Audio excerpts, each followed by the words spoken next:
नमस्कार, मैं हूँ अर्चना चौधरी, हिंदी प्रवक्ता। और आज हम करेंगे कक्षा 9वीं की एनसीईआरटी की पुस्तक कृतिका। और कृतिका का दूसरा पाठ कर रहे हैं हम, वो है मेरे संग की औरतें।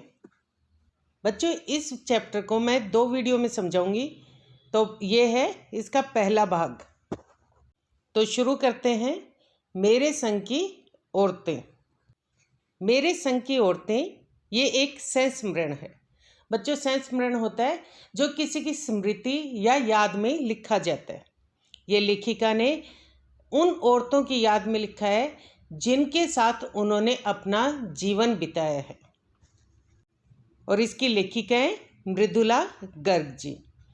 इसमें लेखिका ने उन सभी औरतों का जिक्र किया है जिनके साथ उनका जीवन बीता है, जैसे उनकी नानी, दादी, माँ, बहन आदि सभी। बच्चों, ये मेरे संग की औरतें हैं, ये लेखिका ने बहुत बड़ा लिखा था, लेकिन जब आपकी एनसीईआरटी में इसे शामिल किया गया तो उसमें से कुछ अंश लिए गए। तो कहीं कहीं आपको ऐसा महसूस होगा कि ये पाठ जो है उसके कुछ हिस्से आपस में जुड़े हुए नहीं हैं। बाकी ये पाठ बहुत ही आकर्षक है और इसमें लेखिका ने बहुत ही महान, या कह सकते हैं कि सामान्य लगने वाली औरतों की महानता का वर्णन किया है। सबसे पहले लेखिका ने अपनी नानी के बारे में बताया। तो उन्होंने कहा कि उनकी जो नानी थी उनकी मृत्यु बहुत पहले हो चुकी थी, इसलिए उन्होंने कभी अपनी नानी को नहीं देखा था। यानी लेखिका के जन्म से पहले, बहुत साल पहले ही उनकी मृत्यु हो चुकी थी, लेकिन उन्होंने अपनी नानी के बारे में बहुत सुना था। जितना कुछ लेखिका ने अपनी नानी के बारे में सुना था, उसके अनुसार उन्हें ये पता चला कि वह पर्दे में रहने वाली महिला थी, यानी पर्दानशी थी। उनके पति यानी लेखिका के नाना ने कैम्ब्रिज विश्वविद्यालय से पढ़ाई की थी, और जब वो भारत आए तो भारत आकर भी उन्होंने विदेशी संस्कृति को अपनाए रखा। यानी भारत आकर भी वो विदेशी तौर तरीके से रहते रहे। अब विदेशी संस्कृति क्या कि उन्हीं की तरह साहब बनकर रहना, बन ठन कर सूट बूट में अंग्रेजी बोलना, अंग्रेजी शानो शौकत के साथ रहना, तो वो सब उन्होंने उसी हिसाब से पालन किया जैसा वो विदेश में यानी कैम्ब्रिज विश्वविद्यालय में पालन करते थे। परंतु जो नानी थी उनकी एक विशेषता थी कि उन्होंने न कभी अपने पति को अंग्रेजों जैसा जीवन जीने से मना किया, और न ही उन्होंने यानी लेखिका की नानी ने विदेशी जीवन शैली को अपनाया। यानी ना पति को मना किया कि आप अपने हिसाब से अंग्रेजी शानो शौकत से रहो, लेकिन मैं अपनी भारतीय संस्कृति का बहुत सम्मान करती हूँ और मैं उसी संस्कृति का पालन करते हुए अपना जीवन व्यतीत करूँ।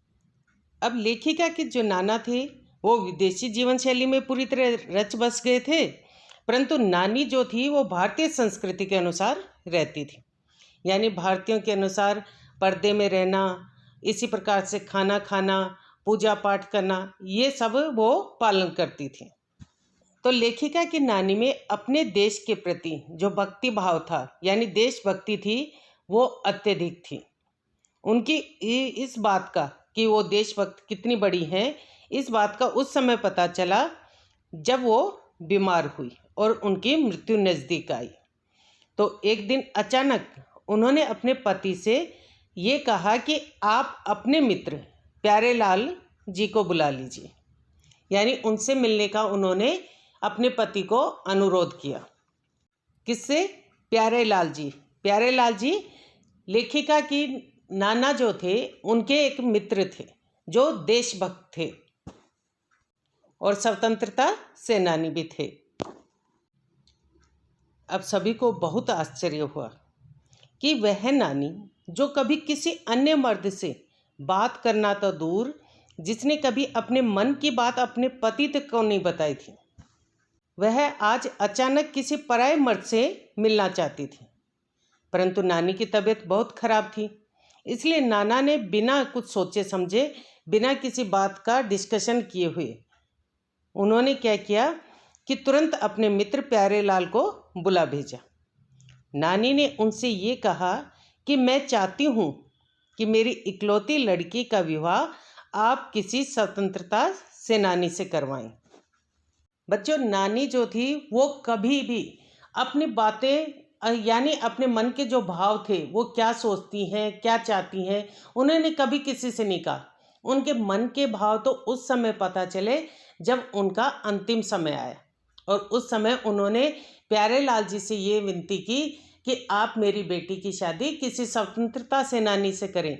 यानी वो अपनी देशभक्ति को प्रकट करना चाहती थी, यानी अपने देश के प्रति उनकी कितनी भक्ति थी, कितनी निष्ठा थी, ये इस बात से पता चलता है। तो उन्होंने कहा कि मेरे पति तो अंग्रेजों के भक्त हैं, इसलिए यह जिम्मेदारी मैं आपको सौंपती हूँ। किसे? प्यारेलाल जी को, कि मेरी 16 साल की इकलौती लड़की है। लेखिका की जो माँ थी वो नानी की इकलौती बेटी थी। तो इकलौती बेटी का विवाह आप अपनी पसंद से किसी भी देशभक्त से करवाएंगे। इस प्रकार लेखिका की जो माँ का विवाह है वो लेखिका के पिता से हो गया, क्योंकि लेखिका के जो पिता थे वो कौन थे? एक स्वतंत्रता सेनानी। तो इन सब बातों से ये पता चलता है कि लेखिका की नानी के मन में कितनी ज़्यादा देशभक्ति भरी हुई थी, वह आज़ादी की कितनी बड़ी समर्थक थी। यह इस बात से पता चलता है कि उन्होंने कभी भी अंग्रेजी रहन सहन को नहीं अपनाया, तो ये भी उनकी देशभक्ति को साबित करता है। तो पहली महिला कौन थी? उनकी नानी, जो देखने में साधारण थी लेकिन उनके विचार जो थे वो असाधारण थे। अब बात करती हैं लेखिका दूसरी महिला की।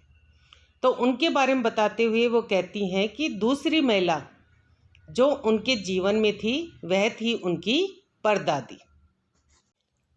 उनकी परदादी आदर्श विचारों वाली महिला थी। वह लड़के और लड़कियों में कोई भेदभाव नहीं करती थी। बच्चों, उस समय लड़के को महान माना जाता था या श्रेष्ठ माना जाता था और लड़कियों को कमतर आंका जाता था। लेकिन जो परदादी थी वो लड़कों से ज़्यादा प्रेम लड़कियों से करती थी।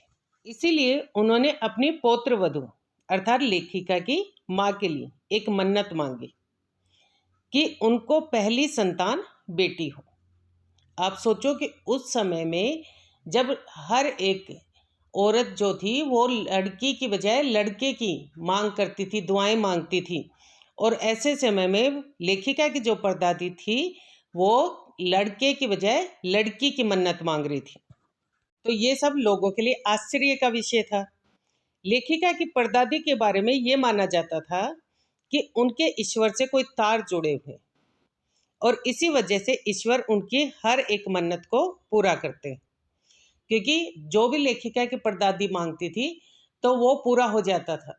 तो लोग ये कहते थे कि इनका तो ईश्वर से डायरेक्ट कनेक्शन है। अब चूंकि जो दादी थी परदादी, उनका ईश्वर से डायरेक्ट कनेक्शन था, तो उनकी मन्नत पूरी हो गई, और इस मन्नत का परिणाम था लेखिका की सबसे बड़ी बहन। लेकिन लेखिका ये कहती हैं कि शायद ईश्वर ने उनकी मुराद यानी उनकी जो मन्नत थी कुछ ज़्यादा ही सुन ली, क्योंकि उन्होंने एक के बाद एक कुल 5 लड़कियां भेज दी उनके घर में, अर्थात एक लेखिका और उनकी 4 बहनें। लेखिका कहती हैं कि उनकी परदादी के कारण ही उनके या उनकी बहनों में लड़की होने की हीन भावना कभी पैदा नहीं हुई। यानी उस समय में अगर किसी घर में 5-5 लड़कियां हो जाती थीं तो लड़कियों को हीन भावना से देखा जाता था। लेकिन क्योंकि परदादी खुद लड़कियों की मन्नत मांगती थी और वो लड़कियों को बहुत सम्मान देती थी, इसीलिए लेखिका और उसकी सभी बहनों के मन में कोई भी हीन भावना नहीं थी। लेखिका अपनी परदादी के बारे में एक और किस्सा सुनाती हैं। वो कहती हैं कि एक बार घर के सभी मर्द यानी सभी आदमी जो थे वो बारात लेकर किसी दूसरे गांव में गए हुए थे, और उनके पीछे से जो औरतें थी वो रथ जगह मनाने में व्यस्त थीं। रत जगह होता है बच्चों, जहाँ औरतें क्या है कि बारात जाने के बाद फंक्शन सा करती हैं और जिसमें वो ढोल बजाती हैं, नाचती गाती हैं। तो ढोलक की आवाज़ बहुत तेज़ थी, तो परदादी अपने कमरे के बजाय दूसरे कमरे में जाकर सो गई। अब क्या था कि चोर ने पूरा एग्जामिन तो किया, अच्छे से ध्यान देखा और सब कुछ समझ बूझ कर वो दूसरे कमरे से गया, क्योंकि उसे ये लगा कि इस कमरे में तो कोई होगा नहीं। लेकिन दादी क्योंकि दूसरे कमरे में आकर सो गई। क्यों सोई? क्योंकि ढोलक की आवाज़ बहुत तेज़ थी, इसलिए वो अपने कमरे में सोने के बजाय किसी दूसरे कमरे में सो गई। अचानक जब जो परदादी सो रही थी, तो उसी कमरे की खिड़की से एक चोर घुस गया। अब परदादी क्योंकि उम्र में बड़ी हो गई थी, तो बड़ी उम्र के लोगों को ज़्यादा नींद नहीं आती, तो उनकी नींद कच्ची थी। अब क्या हुआ कि जैसे चोर अंदर घुसा, तो परदादी ने उससे कहा कि ये लोटा ले जा और कुएं से पानी ले आ। चोर डर गया। चोर को बहुत आश्चर्य हुआ, तो उसने हड़बड़ाहट में कह दिया कि मैं तो एक चोर हूँ, तो क्या आप एक चोर के हाथ से पानी पी लेंगी? फिर जो परदादी थी उन्होंने कहा कि बाकी सभी तो अपने कामों में व्यस्त हैं, मेरे पास सिर्फ तू ही है, तू ही पिला दे, बस हाथ धोकर पिलाना। चोर जैसे ही कुएं पर पानी लेने गया, तो चौकीदार ने उसे पकड़ लिया। तो परदादी ने क्या किया, लोटे से पहले पानी लिया और फिर कुछ बचा हुआ पानी उसे यानी चोर को पीने के लिए दे दिया। थोड़ा खुद पी लिया और थोड़ा चोर को पीने को दिया।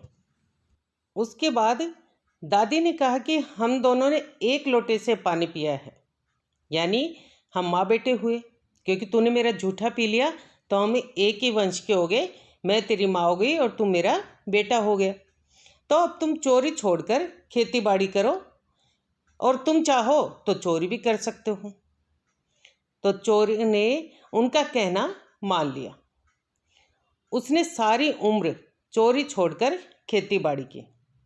तो बच्चों, इससे ये पता चलता है कि लोग परदादी का कितना सम्मान करते थे, क्योंकि परदादी जो थी वो किसी में भी कोई भेदभाव नहीं करती थी, चाहे लड़का हो, चाहे लड़की हो, चाहे चोर हो, चाहे सामान्य व्यक्ति हो। तो इस वीडियो में हमने जाना लेखिका की नानी और उनकी परदादी के बारे में। तो और भी महिलाएं हैं उनके जीवन में, जैसे उनकी माँ है, बहनें हैं, तो इनके बारे में हम अगले वीडियो में जानेंगे। बच्चों, अगर आप मेरे चैनल से अभी जुड़े हैं, तो आपने अगर मेरे पिछले वीडियो नहीं देखे हैं, तो आप मेरे डिस्क्रिप्शन बॉक्स से उनके लिंक के द्वारा वो वीडियो देख सकते हैं और आप मेरे चैनल को भी सब्सक्राइब कर सकते हैं, ताकि आपको अगले वीडियो तुरंत मिल जाए। तो उम्मीद करती हूँ कि ये वीडियो आपको पसंद आया होगा। अगले वीडियो में हम करेंगे मेरे संग की औरतें का भाग 2, तो वो वीडियो अवश्य देखें। अगर आपको ये वीडियो पसंद आया हो तो इसे लाइक कर दें, अपने दोस्तों के साथ ज़्यादा से ज़्यादा शेयर करें और मेरे चैनल अर्चना चौधरी हिंदी क्लासेस को अभी तक आपने सब्सक्राइब नहीं किया है तो मेरे चैनल को सब्सक्राइब करें और हाँ, बेल आइकन दबाना ना भूलें, ताकि आपको अगले वीडियो के नोटिफिकेशंस तुरंत मिल जाएं और आप अपनी पढ़ाई को कंटिन्यू कर सकें। धन्यवाद।